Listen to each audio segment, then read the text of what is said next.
I'm good. Yourself? Quite well. Good to see you. Good to see you. Good to see Mr. Bernard Birundu, Ombui. I think in this broadcast is the only gentleman that I know. Oh, nice. So wewe unajua since nimeona hata kila mtu ako na jina yake ya Facebook na ya hapa, wewe unajiitaje Facebook? Ndio hiyo. All right. Good to see you. I'll give you a point to introduce yourself as well, and then you give us your comments on what you've been talking about. I'm sure you've been paying attention to the conversation that's been going on. Absolutely. And I want to thank you for bringing this kind of conversation because it's very important, especially when it touches on matters of diaspora.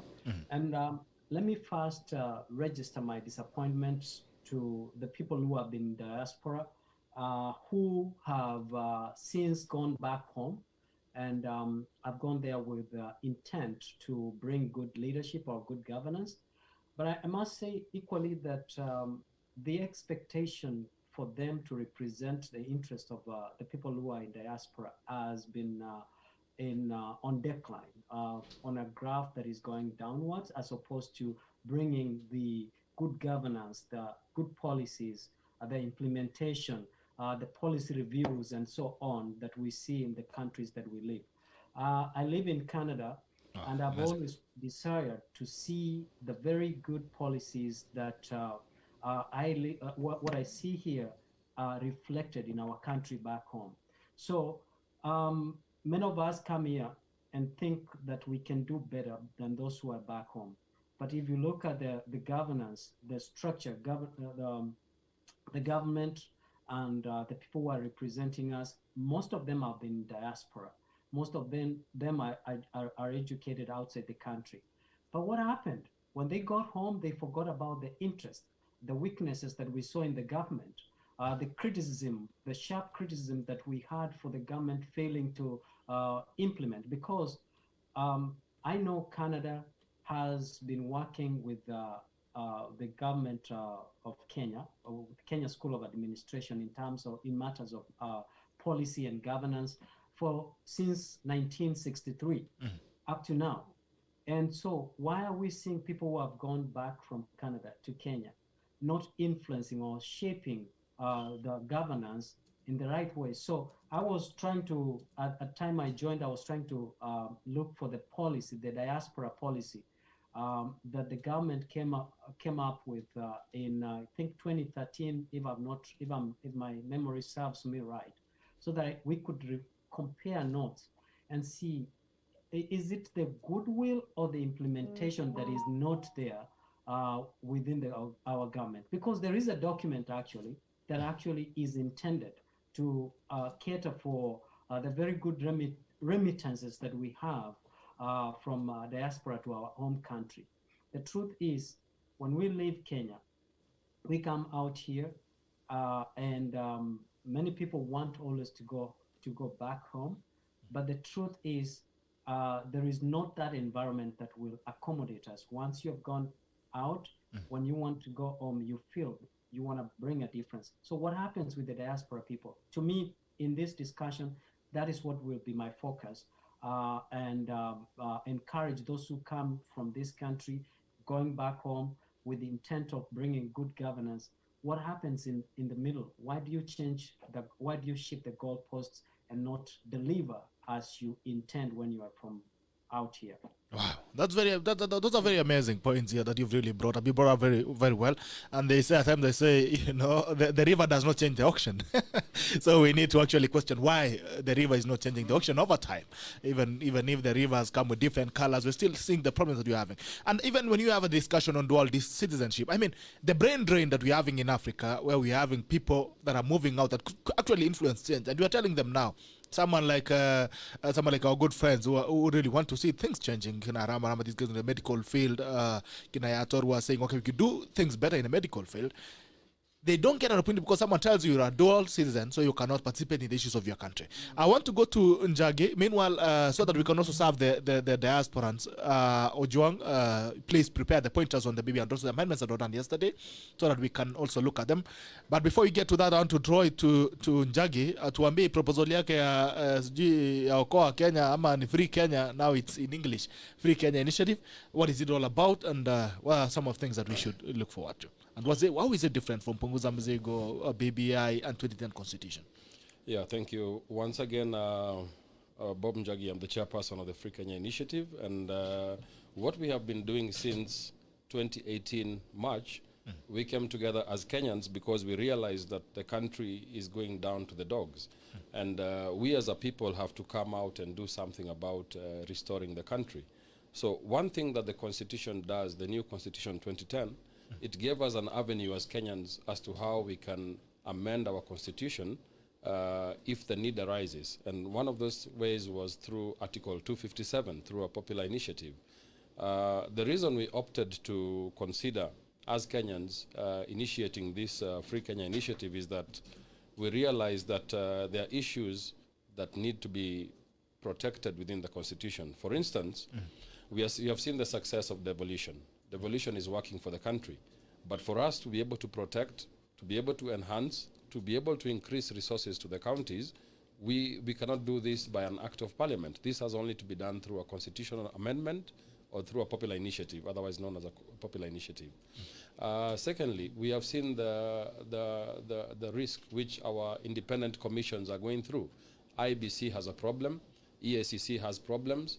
We're looking at other commissions that are independent, but in essence, they're not really exercising their independence.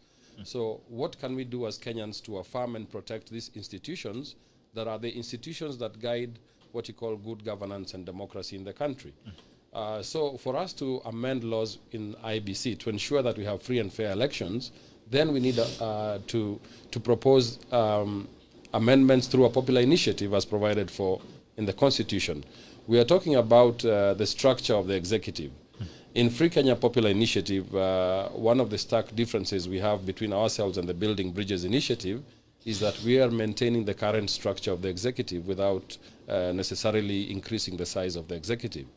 But also we are making some amendments. For instance, the runners-up in an election will be included inside Parliament. But now let me come specifically to the issue of the diaspora as to why I want to address the diaspora Kenyans at this moment. Free Kenya Initiative has very good proposals for the diaspora. And I would like Kenyans who are in the diaspora to take their time and look through our website, which is www.freekenya.or.ke.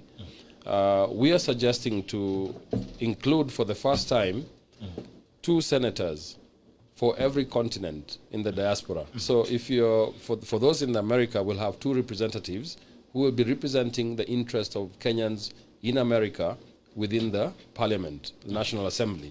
If it is in Asia, we also have 2 representatives from Europe, the same. So in the Free Kenya Initiative, we're actually considering that, realizing the fact that we cannot have a united country without having Kenyans who are living in the diaspora having a direct input into the management, and the day-to-day management and running of government. It is rightly so that the diaspora is remitting billions of shillings into our economy. But there is no taxation without representation. So how is it that we are getting money coming from the diaspora, but there is no representation from the diaspora in Parliament? So this is one key area we are looking to really strengthen the voice of the diaspora within the National Assembly.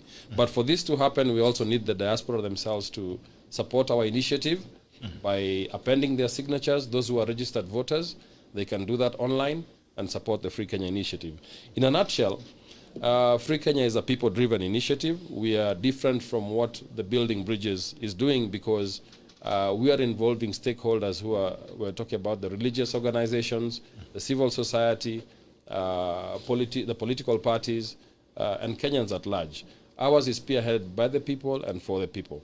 So this is a first time that we are seeing an initiative that is drawn by the people and for the people, and we are calling out to all Kenyans to support this initiative. Building Bridges initiative is actually an affront to the sovereignty of the Kenyan people. In essence, a referendum is supposed to be an expression of the sovereign will of the people, not the sovereign will of the state. But in this case, BBI is being pushed by the government itself. So the question is, are they going to put the interest of the people first, or the interest of the state. All right? So we are telling Kenyans, in fact, fundamentally we disagree with this referendum called the Building Bridges Initiative. In essence, what they're trying to do is to introduce a system of government that is going to ensure a sector of certain people in this country always remain in power. All right? This is what President Obama warned us against when he came to Nairobi. He actually told us that we should be careful of presidents who want to extend their term limits by amending the constitution. And we can see President Uhuru is actually doing that by amending the constitution to introduce a position of a prime minister. What essentially he wants to do is to switch from a president to a prime minister, like what happened in Russia, with Vladimir Putin. And this is an affront to Kenyans, and we should not allow this to happen by all and any means possible. The good news is that we have a referendum, a people's initiative, which is actually addressing issues such as taxation. We are looking at abolishing some of the taxes in some basic and essential commodities. All right, these are things that affect the common person. We are talking of introducing what we call a people's government, okay, as a third tier of governance. So instead of enlarging the executive or enlarging the legislature, we're actually introducing a third tier of government called the people's government. It has been used in Makueni County, where we have a people's government, a government of the people, by the people, and for the people. This is the only system that we believe as Free Kenya Popular Initiative can be able to elevate and transform this country so that the people themselves are part and parcel of the leadership and governance of this country at every level, from the village level to the national level.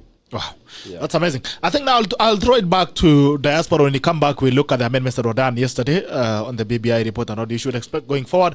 I'll start from remarks. Ndanza na remarks. Let me start just away from where Mali tulianzia. Ndanza na Sang.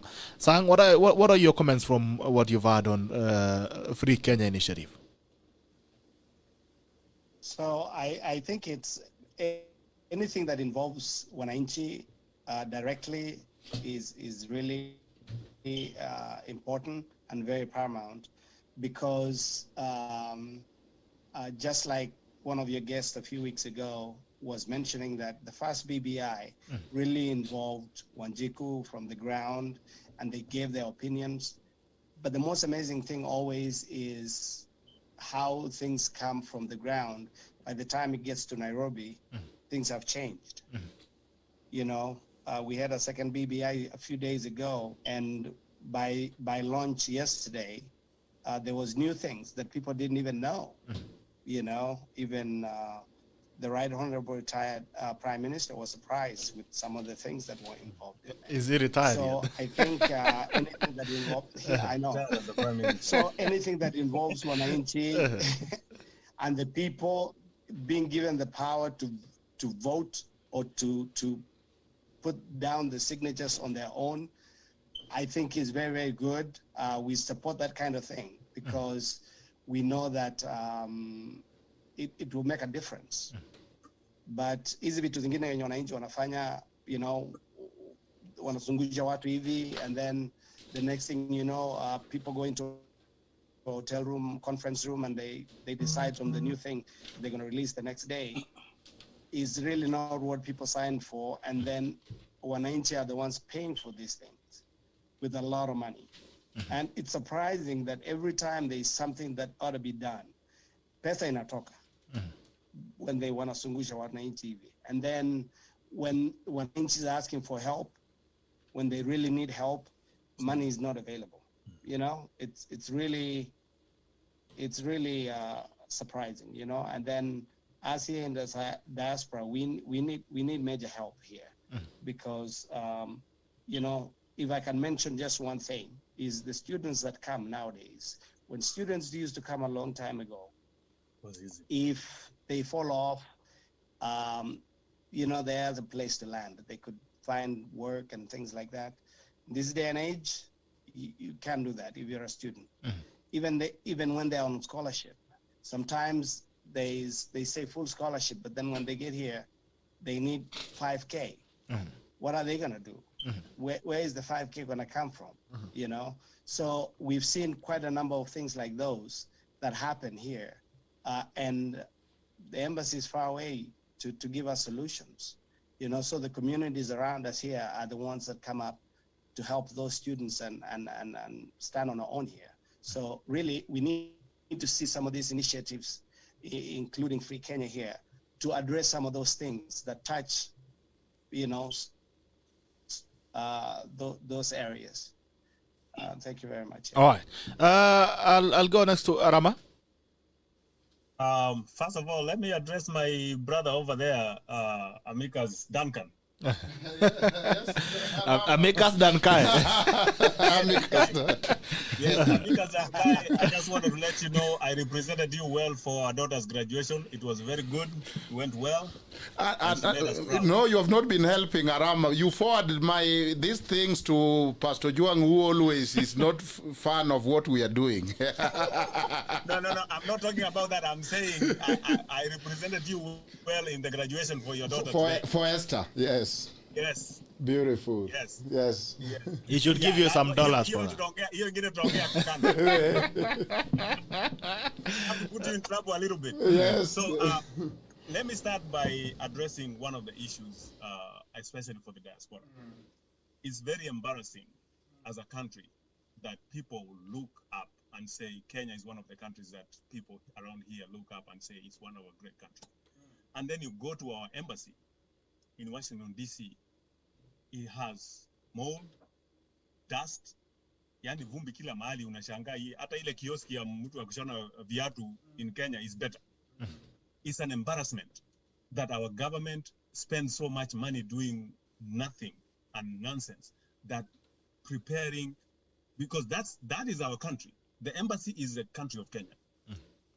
But when you represent our country in such a shambolic way, it's both wrong, and I don't even have words to describe it. And then you go to like Sang was saying, you go there to even get to renew your passport. I've had people who have gone there.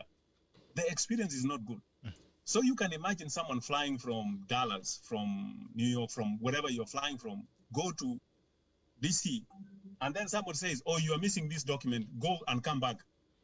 And they're not even talking to you in a nice way. They're, very rude, very obnoxious. I thought this is my country. I mean, I'm a Kenyan. Why are you treating me as if I am, I'm somebody just out there? And then the problem is when you find a foreigner and especially a white person coming to the embassy to get a visa, man, if they had a red carpet, they would throw it out for this person and welcome him, and they are very nice. I'm like, what's the difference? Why are you treating us this way? That's one of the things that I'm asking you, BITOK. Yes. Can you at one of these days get one of these foreign affairs officers to come to this show? I will, so that we can push these questions to them. In fact, next week on our diaspora edition, I'll pull in. We'll get some. Yes, because we really need to put them to task and say you need to do better. Maybe other countries are facing the same thing. I don't know, but the stories I've had, I will tell you right now. I have refused even to renew my Kenyan passport because I do not want to go through that hardship of just trying to get a document from my country. That is, it's wrong in so many levels. And especially people, let's just take an example. When the COVID pandemic hit, every nation, majority of the nation and some countries in Africa were airlifting their citizens from different places, from different countries back to their country if they wanted to move back. And then you find Kenyans unaambia ati wewe kama unataka kuja ndege ulipe pesa ujisort, sisi tutaleta ndege wewe ujisort alafu tukulete. Where is your pride of your own citizens? Why don't you bring back your people home? They're asking to come home and then people are begging on the streets. An embarrassment. Now, to the Free Kenya movement, I'm happy to see an alternative coming up. This is what I like when we have alternatives. Let's have a discussion when we have other options. Not just one option and then people ramming it through our throat. This is what you have and take it or leave it. A couple of the things that I would suggest, and I hope the gentleman from Free Kenya will take this into consideration.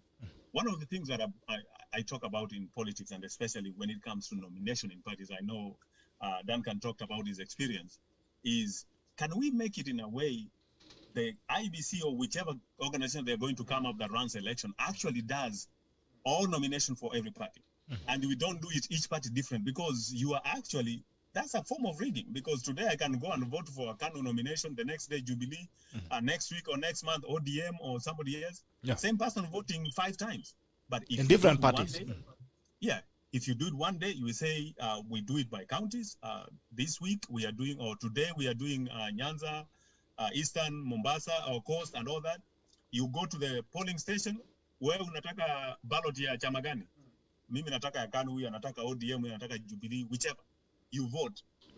When the candidates, whoever gets the highest votes, it's done. There is no rigging. Somebody else has to go and decide who is the nominee. People vote for somebody in the ground. Allow for the national office, they have their own man they want to put in. It's simple and clear. Now, if you are not satisfied with the nominations, you can run as an independent candidate, so that we eliminate this issue of people shopping out their parties. Go register a party, and then when somebody wants to find a party to run for office, they pay you some money, and then you give them a nomination. Let's make it that simple and make this organization for running election effective. I like the idea of bringing it down to the local area. These people run the election, and then the votes are tallied here. That's the final votes. Nobody's going to pull a Tarakaniti miracle somewhere else. That will never happen, because whatever is counted here, that's it. You cannot. There is nowhere in this world, except in Kenya and maybe some of the African countries now, that you have an area having 100% voter participation. That is impossible. Somebody will die from between when you register a voter and by the time election comes. Somebody will die in between. Even the day of election, people die. That's a fact. Yeah. So for you to come and say, oh, we registered 100,000 people 3 months ago, and 100,000 people voted 3 months after, that's a lie. That is pure and simple rigging. There is no way about it. All right. So, for my friend from Free Kenya Initiative, I see you have even a donation pattern. Can you please put something for Diaspora people? I would like to donate something to your cause and get you guys going somewhere. Thank you. This is an alternative that we want. We need Kenyans to speak. We need all of us to speak.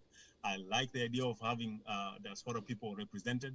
I like your idea. I don't know how it's going to be implemented, but it's something worth discussing about. Yes. So thank you so much for giving us this option. So, my comments are always been, if you don't give people alternative, whatever they have, they will either reject it completely because they don't like what they see, part of it, or the whole part. Or on the other hand, they will support it because they don't have an option. But when you give people option, then nobody will come back and say, si kujua kama kuna njia ingine, you have an option now. Let's take of this, popularize this thing, talk to people, spread it out. Let people run. I know there was a time you had another group also here. I forget the title, but I think the gentleman has come twice on your show. These are the alternatives we want. I would like, maybe Aukot will revive his Punguza Mzigo initiative. I liked his proposal. Nimesikia wamesalimiana, nimesikia wako na handshake, so watatuambia. Nimeona juzi wamekula handshake on a fish, on a fish plate. So, I mean, we want those alternatives, guys. Trust me, when I look around, when I see how our people everywhere succeed in different countries, in different places, and some of them want to go back home and do something, can we have those platforms like my friend from Canada was saying, do we have that channel to go back and give back? All right. In the countries we are in right now, giving back to your community is a big thing everywhere. Sure. People give back to their communities. We are coming up. This is a Thanksgiving holiday. On Tuesday is God Giving Tuesday. People donate. People give back to their communities, do stuff in the community. But for us, if I send a donation today, whoever receives it, the MP or the MCA, hiyo ni inaenda kwake kwa nyumba. Anaramba. Utaona hata ile kamba ilifunga hiyo mzigo ikaleta. You will not see it. All right. Let me throw it to Birundu. Birundu. Yes. Yes. Yeah. So what I can say about the Free Kenya initiative, I've listened to him. He has a good document. And what I can say is that I know that Kenyans will come up with very good documents. The problem is, do we really implement these documents in reality? That is the problem. The BBI is here, but are we going to implement in reality? This is the problem. So what I can say is that the goodwill from the leaders and the Kenyans will really change the country together with the kind of good documents we come up with. That's what we should be focused. All right. I wanted to comment on the COVID-19 because when I talked previous, I didn't contribute. What I can tell Kenyans is that now the issue to do with the COVID is in your own hands.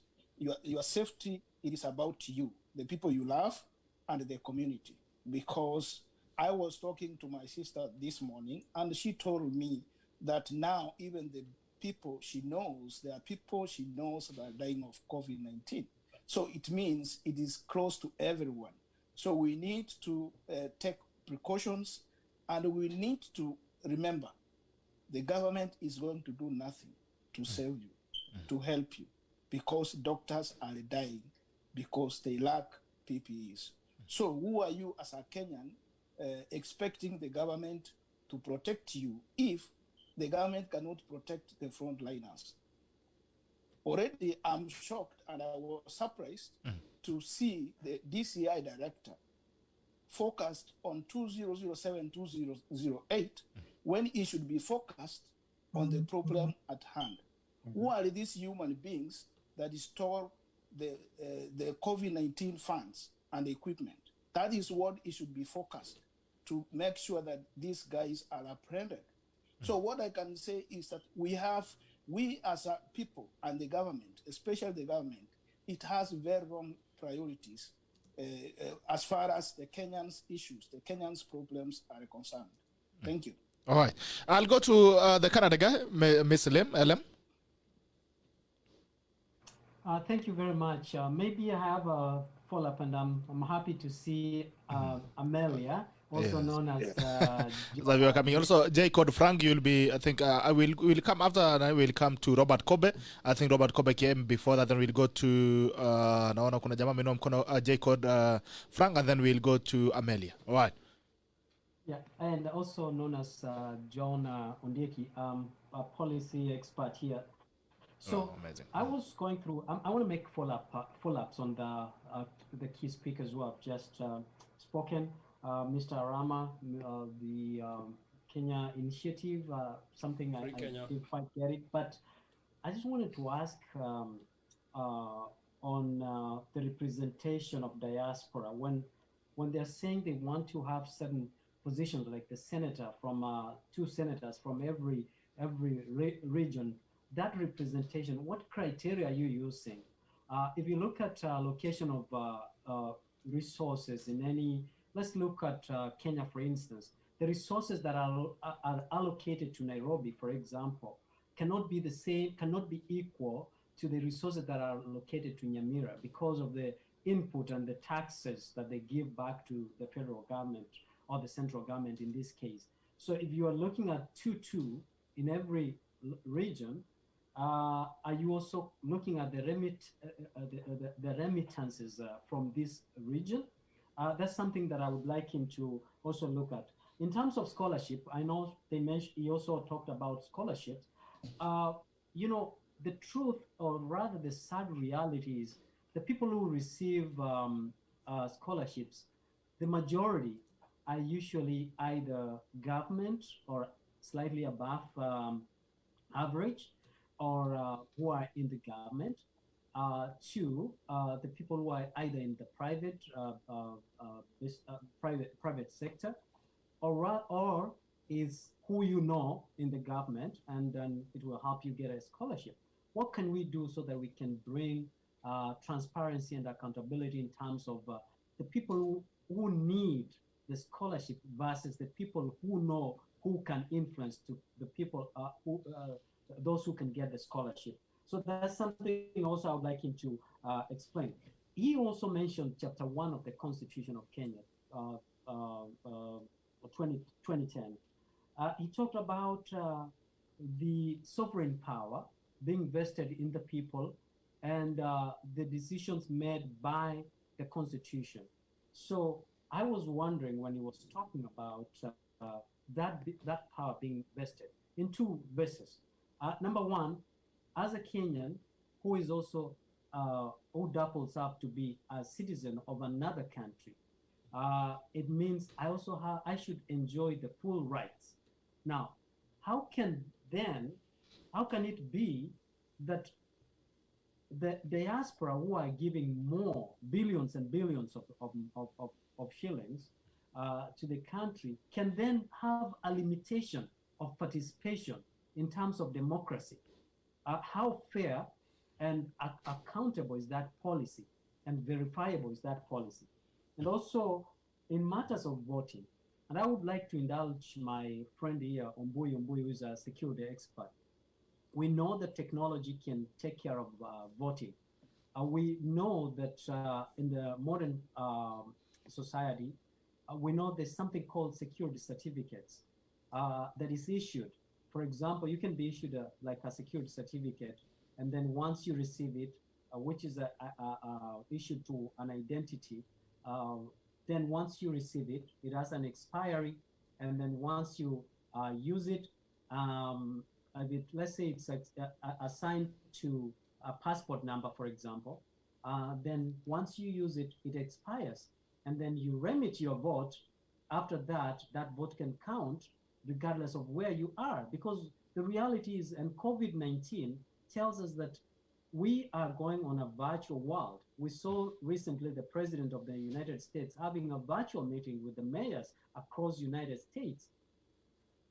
How is it difficult for Kenya, which actually has a better internet infrastructure speed than Canada, which has been in place for over 50 years, but Kenya, which is an infant in that in technology, still has a better internet? How come we are not utilizing that? And lastly, I wanted to look at the diaspora policy, which actually says which was drafted in 2014. The diaspora policy, when you look at the preamble, rather chapter 1 of that policy, it talks about, if you allow me a minute so that I can read it. Very quickly, so that we give also the other guys opportunity. Yeah, so it says that the role of the diaspora in the realization of the Kenya Vision 2030 is recognized, especially in driving investments in the priority sectors of the economy, such as education, financial services, health, housing, ICT-enabled services, business process outsourcing, manufacturing, and tourism. And then now it makes me wonder if we are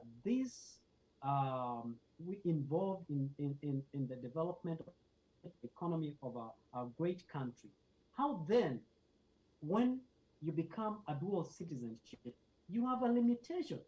Then I feel this is a kind of selective application, or rather addressing the problems the diasporas are facing, while the people who are in Kenya are afraid of the ability and the financial muscle the diaspora people give to the society.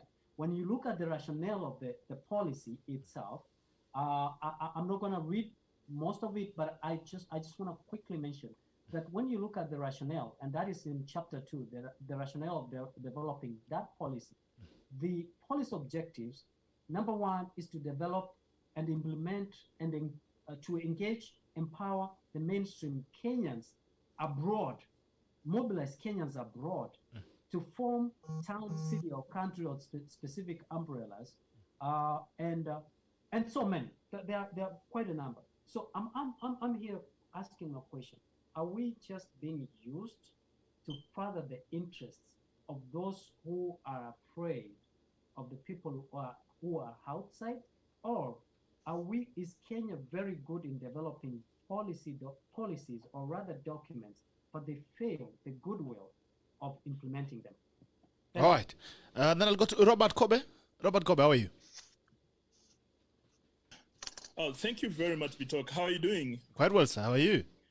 I'm actually calling all the way from Utah in the United States. I know Utah is all the way in the east. For us, Yeah, we just around here. We don't know the east and the west. We only know the country, the states. Lakini tulisikia hata nyinyi tulisikia mko na tarakaniti yetu. That's a good one. No, you know, one funny thing with the whole these United States election, I was so surprised that we the people in here were not even concerned. But Kenyans were more concerned than us, and we were so much shocked. You know what I mean? A Kenyan can even tell you and tell you, oh, tunangojea Clark County. You're like, unangojea Clark County. Unajuaje Clark County? Unaona? So I would much love if they had the interest they had in other people's election and see how things are done to replicate it in their own elections. Unajua? Yes. So with all said and done, I want to say hi to everybody who's actually on the panel today. I'm so much impressed with what is going on. I'm one of those people who have a small blog that I usually help with people in the diaspora. Wow. I've also been trying to figure out. Unajua, most of the time when you talk about diaspora, people think about Europe and America and South America. We even forget that there are people in the UAE who are actually diaspora, and they're really struggling. I've had an opportunity of talking to a ton of them, and when they tell you their stories, it's actually some of those stories you don't even want to talk about. You know, I'm even told even Uganda is diaspora. Yeah, even Southern Sudan is diaspora. So ukiona umetoka bora umevuka border, you're in the diaspora.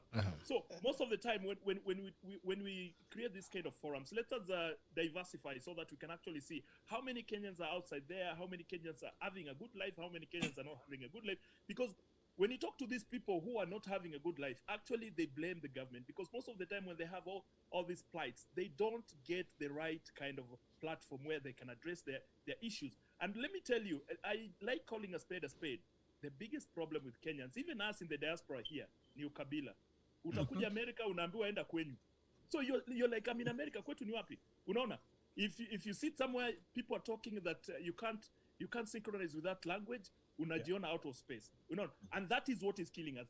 And we can never. We will write BBIs, 90 of those, 20 years to come, write BBI 1, 2, 3, even 50 BBIs. But without sorting out our problem, the groundwork, we are not doing anything. We need to first call ourselves Kenyans before anything. That is the platform. Other than that, we are not going to do anything. This BBI right now, unaona BBI yenye tunaandika saizi. People from a different region watasema no, from another region watasema yes. When they come to the helm, hao watasema yes, wale wengine waseme no. So it will be a ping pong game. We are not going to do anything. You know, so it will be just like a musical chair. When you're in the helm, whatever you say, it is a yes. You know, Kenya, we've never reached a situation where we have maturity in politics, whereby if Robert Kobe says no and he's in power, he is not victimized. But right now in our country, we are so much skeptical. Even the beautiful kind of thing that you can come up with, if it's not synchronizing with the leaders, then it's as good as bad. Unaona? Yes. I'm a financial analyst. I work with with one of the leading energy sector in the United States. And I will tell you, I might be somebody small in that company, but when I say something, if it's something that is real and can be practical, then they will take it. It is not a matter of who I am. It's the matter of what they've given me to do and how can I deliver it. That is the biggest problem that we're having in Kenya. In Kenya, we have not sat down and accepted that we have a problem, and it's a big problem. You know, and the biggest problem is our leaders. We don't have anybody. And I keep on telling to have participated in some of the elections, and I used to run a small media company, and I was given business by some of these politicians, and all they wanted me to do was to propaganda. You know, he doesn't do anything, but when it comes to election, he tells me to say things that are not there. You know, at one particular point, I felt like I'm failing my fellow Kenyans by telling them what is not there. You know, it's just the same as we over here.